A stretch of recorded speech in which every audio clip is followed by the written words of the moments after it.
A very good morning, children. Today we are going to do the notebook work in the math section of your combined notebook. You are requested to take out a new page, mention page number 7 over there.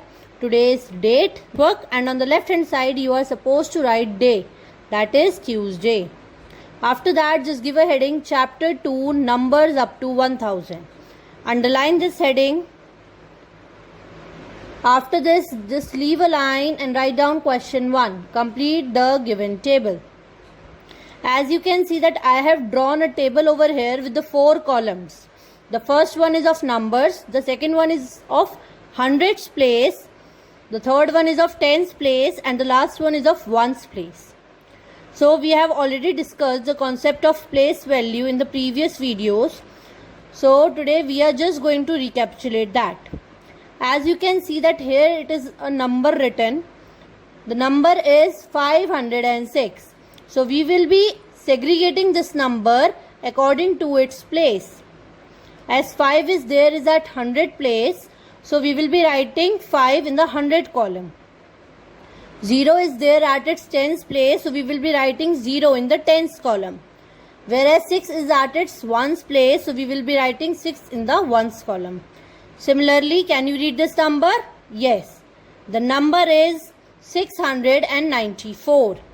So, we will be writing 6 in hundreds column, 9 in tens column, whereas 4 in ones column. Similarly, you have to segregate these numbers as per their places and complete this table. Once you are done with the work, you are supposed to draw a finishing line at the end.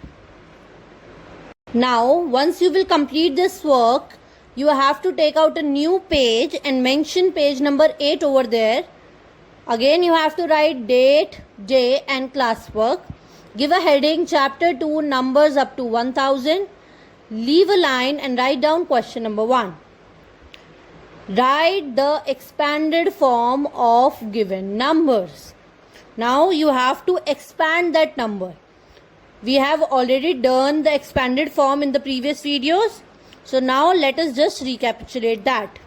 So can you read the first number? Yes. The first number is 506. Because 5 is at its 100 place, so we will be multiplying 5 with 100 and getting the number 500. Whereas 0 is at its tens place, so we will be multiplying 0 with 10 and getting the answer 0. And 6 is there at its ones place, so we will be multiplying 6 with 1 and getting the answer 6. Similarly, the next number is 694. So we will be multiplying 6 with 100 and get the answer 600. Next, we will be multiplying 9 with 10 and get the answer 90. Whereas we will be multiplying 4 with 1 and getting the answer 4. In the same manner, you have to complete this work, and once you will complete, just draw a finishing line at the end. I hope you all will be able to complete your work. Thank you.